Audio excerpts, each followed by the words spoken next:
Yeah. Thank you, Darwin.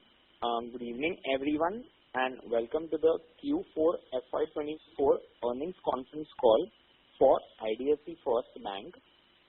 We have with us from the senior management, Mr. V. Vaidyanathan, Managing Director and CEO, along with the senior management team.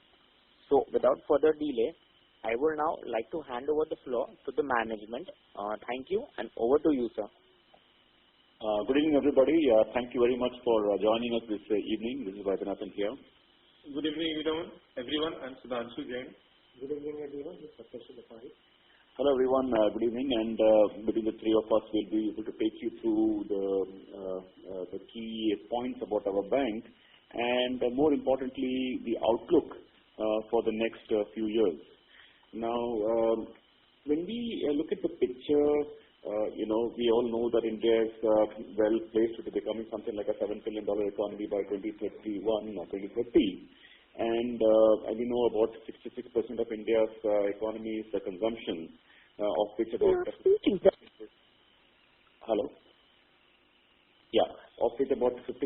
is private and 10% is government. Now, 60% of a $7 trillion economy will be something like a $4 trillion economy will be consumption. And we feel that we are extremely well placed to participate in this extra growth. The second part is, of course, when we look at we are looking at the numbers of India's credit today, it's close to about $2 trillion. And, by any estimate, by 10 years, it should be like something like $6 trillion. So a good part of India is yet to be built. So even though we may be a new bank and early stage bank, the big story for India's growth is yet to happen, and the big story for our bank is also yet to happen. Because all we've got to participate in the incremental story, and we will still have a big part to play there.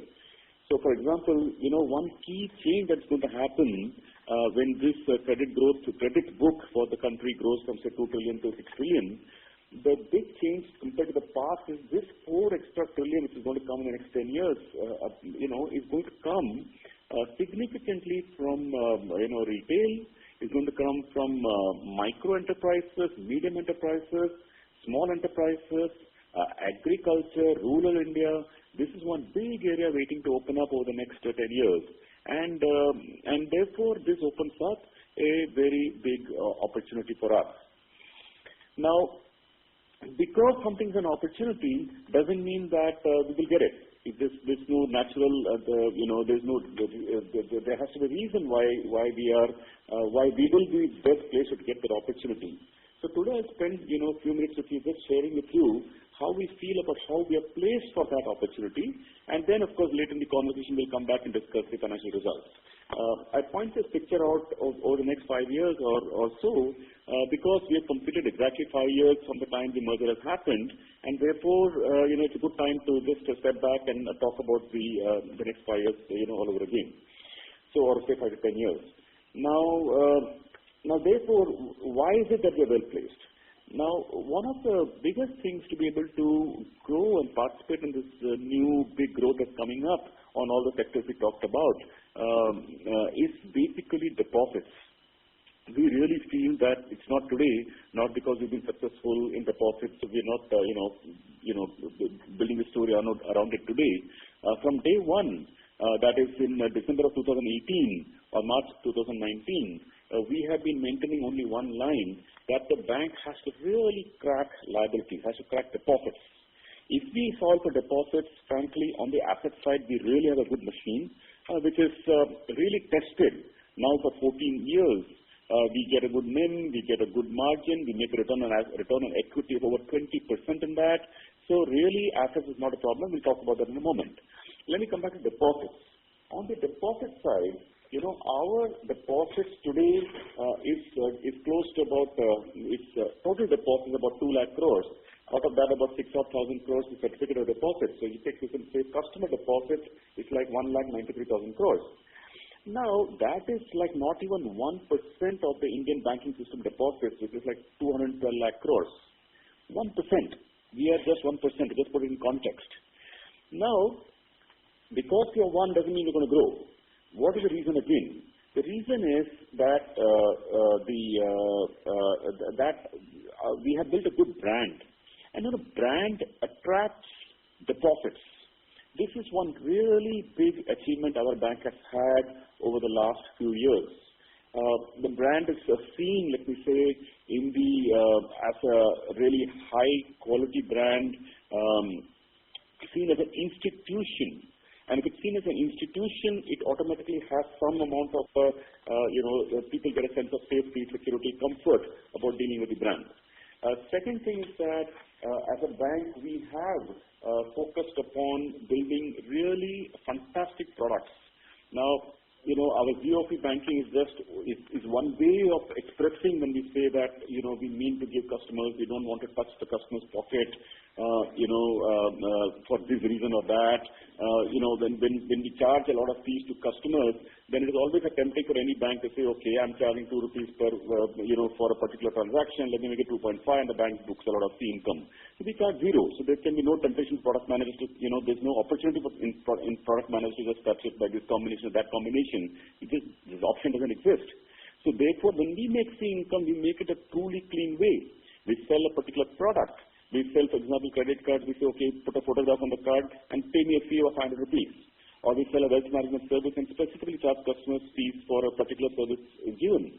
So we are building it the clean way, and then that, does give a strong feeling about the brand, because, while the customer is sleeping, not watching, we don't touch bank accounts by changing some terms here and there and all that. So this is very, very fundamental. And I must share with you, the success of a deposit, which all of you know are success deposits. I don't want to belabor this too much, but just want to leave one data point with you to drive it home. So our deposits, retail deposits, was 10,400 crores in December of 2018. Now today, that retail deposits alone, just leave everything else, so retail deposits alone is 1,51,000 crores. That's a growth of 1,41,000 crores in retail deposits in 5 years in this bank, and mind you, we were a new bank. Now, I look forward to more optimistically about our deposit growth for the next 5 years for a reason. If you think of, large banks, let me say, the largest bank in the country, let me say, having maybe 40-45 lakh crores of deposits, these banks, or many of the other large banks as well, they have a large deposit base, and they get, deposits from two means. One is called ETB, existing to bank customers.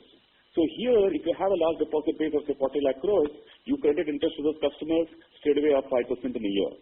The same customers bring some more money, and then you're done. You're done with 7-8% growth just by existing customers.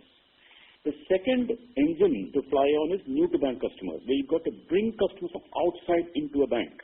So many of these banks straight away get, benefit of ETB. So there are two engines. Our bank has been flying on one engine, which means because we're a new bank, we only got new to bank. We do not have an existing base. Now, when we will wake up and say, now we already have 2 lakh crores, now these 2 lakh crores will give us some deposits anyways. So our engine 2 is, so therefore our the reliance on NTB will come down, and therefore our ETB itself will start giving some deposits to us. So this is one reason why, gradually as we gather momentum, we'll have two engines to fly rather than one. And, flying on one engine for the past 5 years has been more difficult, but, subsequent years are going to be easier.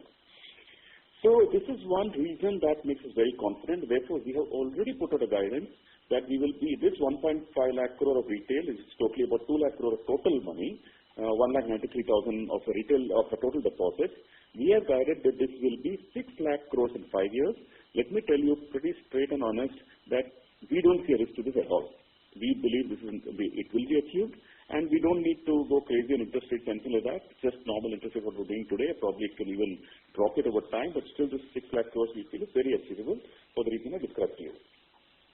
The second thing that's going on is that if you see large institutions, they've been building the capabilities. They've been part of large ecosystem creation. Someone has cracked the entire broker market. Someone has cracked the entire, NRI market. Someone has cracked some of these markets for 15, 20, 100 years, or maybe for 40 years. In our case, these are still being built. For example, our current account business is still being built. Our ecosystems are coming along. But the good thing is that whether it is supply chain financing, whether it is, getting the accounts of the small retailers, merchants, traders, it's all hard work because you've got to build them brick by brick. But good news is that we are really doing very well on current accounts. Now it's coming along pretty well, gathering momentum. We are very confident that current account business will grow into the next 4-5 years. And again, once you crack, once you get deeply embedded into an ecosystem, then that machine, then fires for itself. So that's about deposits. The second part of the story I want to share with you, is the fact that we are now a universal bank. Now, this is point number 2. First, I described assets, liabilities to you. Second, I want to tell you universal bank. Now, universal bank, there is some, extra, let me say, stability of earnings across multiple lines of businesses in a universal bank. In our case now, we're not just, large, so to say, it's not a large retail bank. That's not the way we're thinking about ourselves also. So we have retail, SME, rural, of course. We also have corporate. We build fantastic solutions on trade now. We've got very good digital solutions, cash management. On wealth management, it's just in 5 years, we have our wealth management business now touched something like 16,000 crores. And it was like 1,600 crores 5 years ago. It's like 10 times growth in the last 4 years, not 5 years. The last 4 years, it's grown 10 times. It's like wealth management is just flying off the roof for us, off the charts for us. So there is something special about our products. In everything we put, we have something special. We just don't make regular products. And the rest of the brand takes it over, distribution takes it over, digitization, powers it up. So, second part, therefore, the universal bank, for example, wealth management, NRA banking, we're developing, making strong inroads, treasury solutions, all in all, universal banks. The third reason why we feel good for ourselves, again, we say that, the big opportunity is there. Why should it come to us, or why should we be able to get it? We are embedding ourselves deeply in this customer-first theory. Now, we are not, trying to, flip a quick buck on this side or that side, all that I told you. And therefore, the product suits are putting together all customer-friendly. Our people are trained to be very friendly to customers.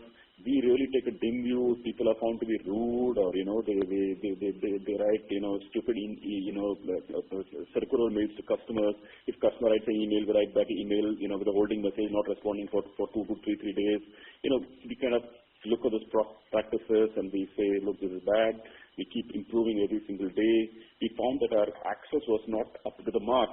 Then we opened out so many gates for customers to reach us, through the internet, the call center, on the website. Now we put to show our ways to reach us very prominently. So we're making every way for customers to reach us. We want every way for customers we want to solve customers' issues in the first interaction. So those are things that I mean the customer friendly. Then the fourth thing I'd say is that our customer, in terms of positive culture, we're trying to keep a positive work culture in the environment, in the bank and all that. Now, the fifth thing I'd say is, probably the last couple of points, is that first is, on the loan side. Now, after all, we're raising money. Frankly, for us to raise money at 6.3% is a dream. When we were running, the previous part of the NBFC, for us to get money at, even 9.5 looked like a deja vu. And suddenly at 6.5, we feel like we're swimming in oxygen all the time. It's just so fantastic to be able to raise, 50,000-60,000 crores at 6.3%. We just feel just so much in the money. Just because the amount of deposits we're able to raise, and just feels let me say, so easy, or it feels so nice. And makes our life job much easier. So third thing coming back to is the deposit. So oftentimes people think of our loan book and say, hey guys, listen, your NIM is 6.3. People scratch their head. How is it possible to have such low credit costs? It's a common problem that we face when we meet investors, in investor calls. We spend 20 minutes on this one subject, saying, how is it possible? We have a reason for that. End of the day, there is like 14 years, a long time for an NPA to stay 2% gross and 1% net in low credit cost. It's a very long time. We explained this by cash flow, because we're a super specialist in cash flow financing. And I think, time solves a lot of questions, and one of them is cash flow. But there is one more reason that we are specialists in rural India. I want to bring this point out to you. Because end of the day, rural India is so unserved. Let me just share with you that we put out our rural financing book in the bank. If you see the slides there, you will find that the rural book is 24,000 crores. But really, in the balance book, what we call the rest of the portfolio, there is close to about 16,000 crores, which are not categorized in rural, but actually rural. Things like, they've gone into loan against property or home loans, they've gone into that categorization. But if you classify them back in rural, that's another 16,000 crores. Meaning that 16,000 crore rural home loan is shown as part of overall home loan. So if you strip them back and put rural, that's like 40,000 crores. But if you see the growth of the loan book of the last 5 years, the loan book has grown by 90,600 crores in the last 5 years. And 90,000 crores of loan book and 34,200 crores has grown in rural financing alone, which is 38% of our incremental book built in the last 5 years has gone in rural. Now, this has, helped us meet two, let me say, I don't like to say birds with one stone. I don't like to say that someone can kill birds. So let me think of some of the metaphors. Thank you, bad metaphor. So let me just think of some of the. Let me tell you, we solved two problems with one solution. So, which is what are the two? So one is we're able to get good margins because the rural India products, for example, our products in rural India are JLG, of course. We do micro enterprise loans. We do micro housing loans. We do micro LAP. We do commercial vehicle. We do tractors. We do all that stuff. So we do KCC, we do two-wheeler, so we just started into gold loans. So think of it, the product suite is large. So the benefit of starting a diversified portfolio in rural India are two things. One is it gives us net interest margin, which is pretty good. It gives us a play in a market that is underserved, underpenetrated massively. We can just do enough and enough business and keep going forever, and it's not getting saturated at all. So that's one big benefit. We get margins. Number two problem we are solving is PSL. Now, when we started in March of 2019, we were short on PSL by a big margin, and we had about 75,000 crore of IDFC book. We had about a 25,000 crore of capital first book. That's about 1,04,000 crore. And believe it or not, we had 3,500 crores that we had placed in RIDF, which means that we were not able to meet our PSL requirements. And we were placing money in RIDF at some really ridiculous rate of some 3.5% locked money for 7-8 years and all that. Because we built a rural business so strongly, our RIDF outstanding, so we are now able to meet our own requirements and able to sell portfolio to the market. That's a surplus. And therefore, now we are making a bit of a profit by selling PSL certificates. And therefore, our RIDF bonds outstanding has come down from 3,500 crores to 926 crores. So that's why I told you that two big benefits we're getting. Not one, which is I told you is the better margin, and second I told you we're solving PSL problem, which by the way is a big drag on the bank. The third problem we're solving for is also asset quality. Because somehow, for whatever reason, the rural people are that much more conscious, more sensible. They're not exactly supported by lawyers and all that stuff. They do pay the dues. And that knows a God-fearing or whatever. Credit performance fantastic. Our gross NPA is not even 1.5, net is not even 0.5. So, it's doing very well, and we monitor that closely. So, let us say these are the three benefits that we're getting on that front. So the reasons why I told you therefore is that we have developed some, why we said I thought the foundation in India opportunity is going to be very big, but more important than that, we are well placed because we have unique products on the asset side which can give good margin at low credit cost. And so that's a very, very unique capability our bank has developed. Second, I told you the liability side. The last thing I want to say is that a bank has invested, is investing on technology all the time. Frankly, technology investment, a lot of people say, okay, guys, I invested well. It's not about investment. It's not about, pumping money down technology. People can do stupid things in technology also. You can move a lot of things to cloud, and just if you move the whole architecture to cloud, as it is. without using the tools and technologies and well-integrated, cloud, then as good as just keeping it on-prem, just scaling it more on infrastructure. Those are not really value-adding. We have developed some really fantastic, capabilities of bringing our data lake together in single source of truth, a golden source of truth. We have migrated all our systems. Individual business units are no longer going and pinging the individual systems. They are now going into a single source of truth with the data lake. These are fundamental architecture capabilities the bank is building. Below the hood, which you can't see as an outside investor, but there are really very powerful things happening at the bank on the technology front. So that's, and then of course, if you have a strong stack of technology, of course you can build the rest of the, UI, UX, and then we are focusing on that. So last thing I would say is technology.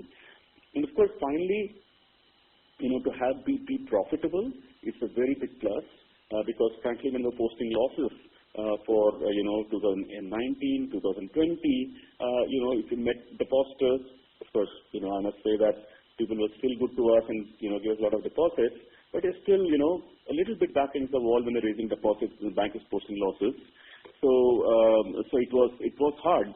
And now 2 years of profit, last year 2,400 crores, this year 2,900 crores. When you're talking with that level of profitability, people also feel more comfortable to raise deposits. Our employees feel that much more, spring in the feet. And last year, of course, ESG is become a big deal. We never focused as much on ESG before. Business we thought was natural ESG. We were not looking at it with a frame, and we didn't study it so closely. But the more we're studying ESG now, we are finding, oh my God, we have done so much more. For the elimination of plastic, making the offices green, elimination couriers, moving out to email, avoiding printouts, double-side printing, avoid color printing, the whole thing, the long list of things, but I can just say that we're working on it very seriously. But let me say it's an initiative of the last 2-3 years, and it's already beginning to show in our scores on the ESG front. So let me just say that these are important foundation blocks the bank is building. And at least if you ask me personally, I'm very bullish about our bank in the next few years. And for this quarter's numbers, you may have seen it. I'm quite happy to open it up for any discussion. Thank you. So Sudhanshu had with him a bunch of notes. But I think since it's been 20 minutes since the call started, probably Sudhanshu, will you Q&A, or you want to go to Q&A? Or you want to make some brief comments? Yeah, so maybe I'll just touch upon some key numbers. As you would have noted that now our balance sheet is almost touching 3 lakh crores. It expanded by 23.4% on a YOY basis. The growth is largely driven by a strong deposit franchise and a growth coming in from there. You would have noted even individually the deposit book has also crossed 2 lakh crores, and so has the lending book. Customer deposit continues to be strong. You would have noted that it has grown by 42% on a YOY basis. Another area where we feel that we have done reasonably well is on the CASA front. If you see that we have been able to maintain the CASA ratio at about 46.5%. Even average CASA deposits for us has grown by 28% on a YOY basis. We continue to expand our footprint. We are now at 944 branches. We have almost opened about 135 branches during the current year. If you see on the high cost legacy borrowings, we continue to repay those. That has come down sharply, almost by about 6,000 crores in the current year. There's a runoff which is scheduled for about 7,000 crores, which will happen into the next year as well. The incremental credit to deposit ratio has been 76% for us, so that's largely driven by a strong deposit which has been coming in. The cost of funds for the quarter has been stable, if you would see, at about 6.43%, largely stable over last 2 quarters, while the cost of deposits has slightly inched up by 7 basis points during the quarter, but some benefit came in because of the runoff of the high cost legacy borrowings. On the funded assets, the growth was strong at about 25% on a YOY basis. We have a very diversified business in a product segment. We have given quite a lot of details in the investor presentation, maybe that can be referred to. The infrastructure book, which is a rundown book, now is sub 1.5% of the total funded assets, and the book is only now about 2,800 crores. Credit cards, again, that's a relatively new business. We have already issued about 2.5 million credit cards, and the book is now at 5,500 crores. The card spends have been quite strong for us. It has increased by 58% on a YOY basis. Quickly touching upon asset quality, you would have seen that our gross NPA is now less than 2%. In fact, it's improved by 16 basis points during the current quarter, and the net NPA is also now down to 0.6%, with a sequential improvement of about 8 basis points. If we exclude the infrastructure book, which is a rundown book, in fact, the GNPA is more like 1.55% and net NPA is only 0.42%. We are maintaining a healthy PCR of 73% on the book if we exclude the rundown infra book. Similarly, on retail, the GNPA is now down to 1.38% and the net NPA is only 0.44%. The standard restructured book is now only 0.31% of the funded assets. Point to note here is that 95% of the book is secured in nature, and we are holding about 20% provision on this book. The SMA1 and the SMA2 book of the retail book is stable around 0.85%, and on the corporate side, this number is actually quite minimal. The gross slippages for the quarter were lower at 1347 crores compared to 1421 crores in the previous quarter. This is almost a reduction of about 39 basis points. Similarly, net slippages were down to 724 crores as compared to 866 crores for the previous quarter, and here also the reduction is about 16 basis points. Moving on quickly to profitability, the profit for the year is up by about 21%. At 2957 crores. In fact, we had slightly higher treasury gains in FY23 as compared to this year. And if we exclude that from both the years, then the growth in profit is actually 28%. Profit for the quarter was marginally up at 724 crores as against 716 crores in the previous quarter. Core operating profit was very strong. It grew by 31% and happy to report that it has now crossed 6,000 crores.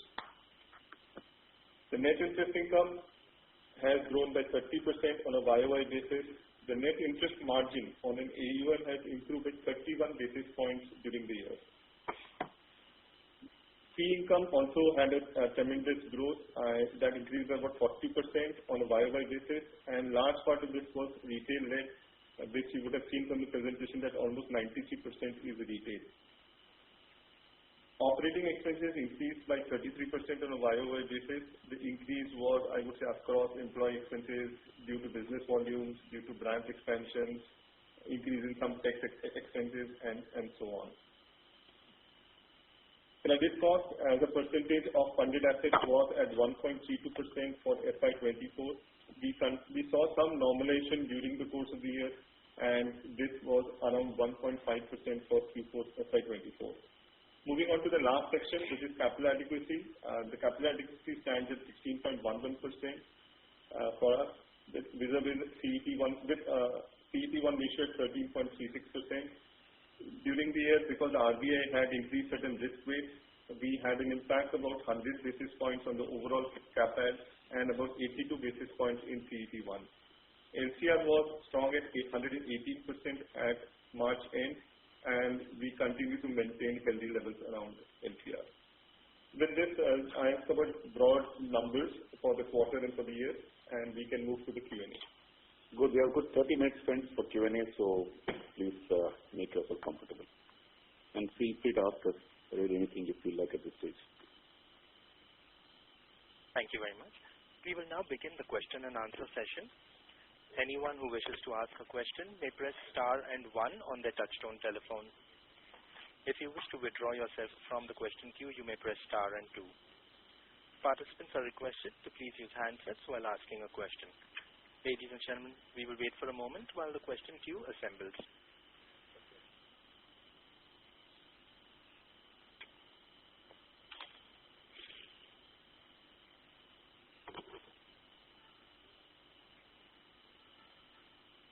We have the first question from the line of Pritesh Pump from DAM Capital. Please go ahead. Hi sir, good evening. Congrats on a very, very steady quarter. 2 questions from my side. One is, as you mentioned about the deposit franchise being more now sustainable and can run on a 2-engine side. So will it be possible to outline that if the cost we should not incur the costs we were incurring earlier, given that the branch banking was a major cost center earlier. Can we see that inflection point from now on, that the cost, the OPEX ratios will start moving down? Yes, of course. You should expect that from us. So any targets, because our guidance does not include any, in next 5 years, any cost side type of guidance, but anything you can outline for next 2-3 years? See, by end of this year, we expect the cost-income ratio to be roughly flattish for the next 2 quarters. And Q3 and Q4, we see meaningful reduction. So like Q4-ish, so clearly we feel we'll be in a strong wicket. The reason is actually simple to understand. As all of you know, our credit card business will start moving to profitability by Q3, Q4, so we're bang on plan. If you remember, we had always said that by 25-ish, end-ish, we will start moving, and by 26, we'll make money. So that crucial inflection point is coming towards Q4 of this year. Did you put out product segment by segment cost income ratio? Can you show that screen to me? So for example, the credit card business, our cost income ratio in FY22 was 240%. In FY23, it's 164%. In FY24, it is 116%, a big drop. And by FY25, we expected almost, sub 100%, come below 100%. So this is one reason why we expect the Q4 to look very good. Similarly, our cost income ratio on retail, rural, and SME business is running at 55% now for 2 years at a stretch. So it could marginally come down, but it's pretty stable at 55. Should come down, of course, in due course. Our wholesale banking is running stable at like 33%. So therefore, the only drag was liabilities. So coming to so therefore, just to conclude the point, we feel that with scale, our cost income ratio should start turning down, but material, let me say, in Q4, Q3, Q4. Sure, sir. Second question was on basically a lot of discussions around tech and how things are happening in the industry. Just a small question was that you have some of the products where you have leadership in, for example, FASTag, you have significant UPI volumes. How are we geared up to handle these kind of volumes? Because this seems to be a niggling issue in the industry. Actually, our bank, let me just say that we've been, nobody can ever be too sure, first of all. Okay, this is an area we always watch for, and frankly, we can never be complacent. Let me say, we can never be too secure. We have, because we are conscious of the risks of the tech or not being innocent tech can play a role, we have been implementing, let me say, the latest technologies. Many of you call us a high-cost bank, and you call us names. But I can just say that it's well spent. That I can assure you. So we have invested in the best CRM system, in the best ticketing system, in the latest versions of the middleware. Our applications, are let me say, the best of what India has to offer, because some of these things are, they're industry standards. So applications are applications. We have built a really good engineering team. We do performance testing literally all the time of our engineering teams. We are building fantastic, I hope, I don't know if you, Pritesh, yourself have used it, or maybe anybody else who can speak on this forum, and over 210 people are here. I can almost tell you that any one of you would have experienced the bank, experienced us, not just known our brand name, experienced us. I would say that you would say really good things about our app. Our app is really becoming fantastic. I'm scared to use the word fantastic for ourselves, but let me just say good. Let me just say that probably our app is really good, and we're developing. Its response time is really very good. Our uptime is fantastic, really, on almost all lines of business. So we have, let me just say, we invested wisely in technology. And as I said earlier, it's not about the money we spend, it's about how we use them. So we really spend a lot of time right at my level, my one-down level. We don't take, we try not to take any chances. And if we find any issues, then we take it very seriously. If anyone else flags an issue to us, we really jump, up and down to figure out how to solve it in the quickest possible time. Our board is very engaged. Our board also is, even at my level, I understand technology. The subordinates understand technology. My two don't understand technology. Our board has a specialist of understand technology. We all put an effort after that. Sir, got it, sir. Thank you so much. All the best. Thank you. The next question comes from the line of Gao Jaishwam with Shontao. Please go ahead. Good evening, sir, and thank you so much for the opportunity and congratulations. Just want to understand on the deposit front. I've been doing a fantastic job in terms of outgrowing everyone's deposits. But when I look at the deposit per branch, that has shown a pretty good growth of 14% in the fourth quarter, which is similar to that's 12-13% in the fourth quarter of last year. So I just want to understand how should we think about branch level deposit growth going forward. When do we think we will actually outgrow the industry? Because the industry deposit growth is at 13-14%. So on the branch level, when do you think we will see ahead of industry deposit growth? If you think in terms of vintage, we've just been 5 years. I reminded you earlier that our deposit in 2018 was 10,000 crores, which was, think of it like a starting. So in that sense, we are new. Okay, we're not like So, but our deposit per branch is already running at 200 crores. Just for information, Gao, 200 crores per branch today. So there is something very strong about the way we have built the capabilities of our employees. Of course, a lot of it has got to do with digital. Some has got to do with the culture. They're like crazy about customer service. We really get pretty, we take that. So I think got culture, service, tech, all that is coming along. So I'd say that we are now in terms of we don't want to only depend on branches because we feel that's not efficient. In tech, you invest once, you can multiply it minimum. You can give far better returns than invest in branches. So our incremental going in thesis in the next 5 years is that we don't need as many branches. We just don't need as many branches. We feel that our current tech is firing very well. So as many branches meaning that if we, in other words, if for the to grow to our current deposit base of say 2 lakh crores, we needed say 950 branches. It doesn't mean for to take the business to say 4 lakh crores, we need 1,800 branches, and to take to 6 lakh crores, we need 2,700 crore branches. Not like that. It's not needed anymore. For example, when we take our book from say currently 2 lakh crores to 6 lakh crores, we don't expect to add more, not more than maybe 500, 600, maybe 700 branches more or 600 more. But it's not 2,700 more. So the incremental throughput per branch for the bank is very good. I mean, what we're saying is that deposits will grow disproportionately more than the number of branches we will add. That we are very clear about. Got it. That's good to hear and very clear. And do you mind, in your FY25, your next 5-year guidance, do you mind share with us what kind of assumption are we assuming in terms of per branch deposit growth? Because I guess that affects our cost assumption as well, right? So can you understand a bit more on that? We have said, to be very specific, we have said that currently we have 900. We said we will get to 1,800 branches.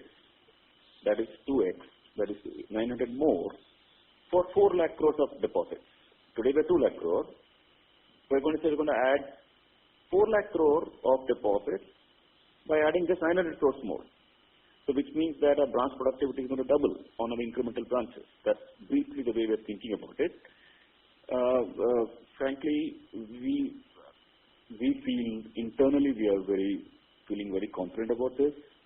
In our senior management, if you were a fly on the wall, if you just walk across any branch and talk to, I really invite you, please, many of you on this branch, please walk across any of the branch, talk to any of our branches and staff, befriend somebody whom we want to know, and talk to them how the bank is doing. They will tell you how the bank is doing.